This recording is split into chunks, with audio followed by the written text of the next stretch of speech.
Hi, this is Davin Sundvik with The Catch today, and we're going to be going over hunting stories 9 and 10. Almost running out of fingers here, which is pretty cool. We're going to do these two videos back to back. So we're just going to be talking about hunting video number 9 in this video. The main reason why I'm filming this is because if you're going to be getting advice from somebody on the internet, then you're going to want to make sure that your experience is somewhat close to what you want to experience from the person that you're getting advice from, right? So you want to make sure that the projected experience is similar to the desired experience, right? Another thing is I just want to be able to document this series so that way people can watch me learn and grow on my journey as a hunter in order to be able to just show people that you don't have to be a super successful hunter overnight. You can actually take steps along the way and be successful in your tags and your harvest every single time that you hunt. So with that being said, let's get right into the content. So my name's Davin Sundvik, and when it comes to big game hunting, I want to start off this story with how we left off in the previous story. So previously, we had hunted horned shorter antelope at a variety of different places all over the state of Nevada with my hunting party. And so like my dad was in one place, my buddy was in another spot, and then I was hunting in a completely different zone. And then my dad and I had realized that we could party tag for horned shorter antelope. And then just like how we started party tagging with mule deer, we're like, hey, it's going to be a lot more efficient if we party tag with horned shorter. So that's what we started doing. I also drew an elk tag that year, and I was working for a gun company at the time. And so I had just bought a rifle. At the time, you could get an employee discount. I don't know if they still offer that, but so I specifically bought a rifle for the elk season because, I was convinced at the time that I needed something with just a little bit more oomph. I needed something modern. I needed to be able to shoot further and all that jazz that goes into the hunting industry and all the expectations that is given to us about elk hunting. Now, don't get me wrong. Am I regretful that I bought that rifle? No, I ended up shooting both animals with the exact same rifle. But let's get right into the story first. So, my dad, one of his hunting friends, and I had planned on this like 3-day weekend to go hunting, but they were able to get there before me because I had to get off work on Friday, and they were able to take off work and get there sooner. So, both of them had gotten antelope before I had even got there, right? So they had already scouted the area. They already knew where the antelope were going to be. It was just one of those hunts to where I was showing up late. They already had 2 antelope in the cooler. And then on opening day, they're like, you know what, there's no point in even waking up early. Like, just wake up at 6 a.m. and we'll get out there at 6:30, and then we'll just start glassing around 7 o'clock, and it'll be a pretty casual day. Sure enough, it was.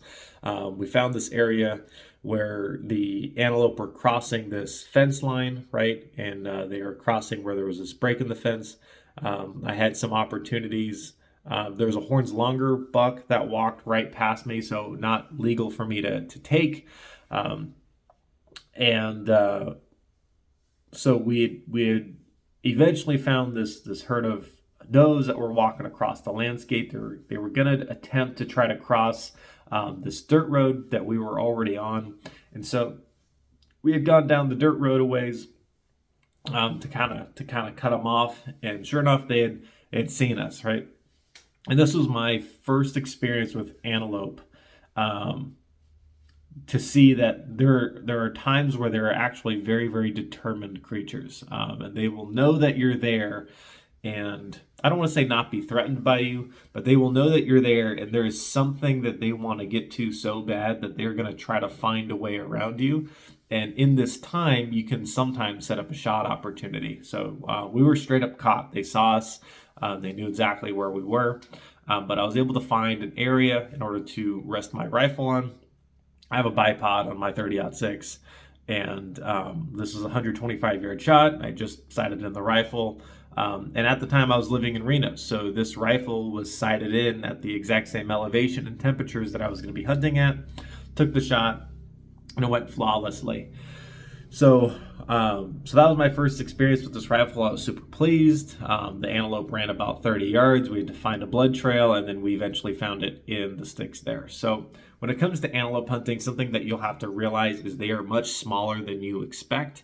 If you think that the animal is any more than like 3 feet tall, you're heavily mistaken. They're very tiny little animals. And so when they're running through the brush, if they run into any kind of thick brush at all, it can be very difficult to find them because they're so much smaller than a deer. So just keep that in mind when you're hunting antelope. You got to be very particular with not only the shot that you choose to take, but once you choose to take that shot, be very clear on where you mark the animal, on where you shot it. That way you can find blood, find a blood trail, and if it's a good shot, it should lead you directly to the animal.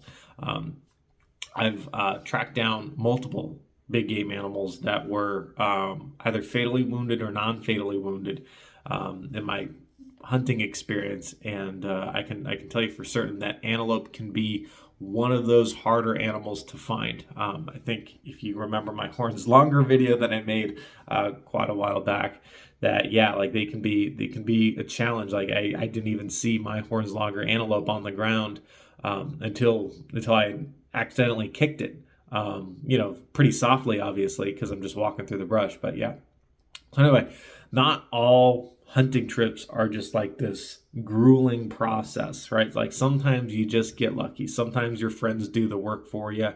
You show up late and they're still there for you. Like those are the best hunting friends you can have, or like my dad and his friend, where they were like, yeah, we're just going to chill out for an extra couple of days. We're not going to go home early.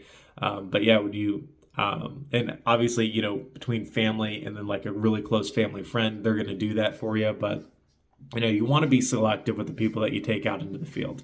And that's something that as I get older, I realize is more and more important, is that selectivity of people that you invite. Because if you just take everybody and their brother out and you show them your secret spots, you're going to end up just with extra competition, and you're not going to end up having any help when you actually need it, right? So not say that you shouldn't help others, but help other people with the idea of reciprocity, right? Make sure that when other people help you, that you're willing to help them out in return too. And to this day, like as my dad gets older, I carry a lot of his animals out of the field with him, or sometimes just even for him. Mainly because it's just easier for me to take out that animal than he is at this point in both of our lives. So be there for people, build those relationships, because yeah, this was a simple hunting trip. It was almost boring to tell you the story, but I still want to tell you the story because it's still very relevant, right? When you're hunting, sometimes you will have those times where it's just simply too easy, and this can be either a huge confidence booster or it can make you cocky. And you'll see that over the next couple of years, this actually had made me pretty cocky. So we'll go into my elk hunt, and then I'll see you guys there.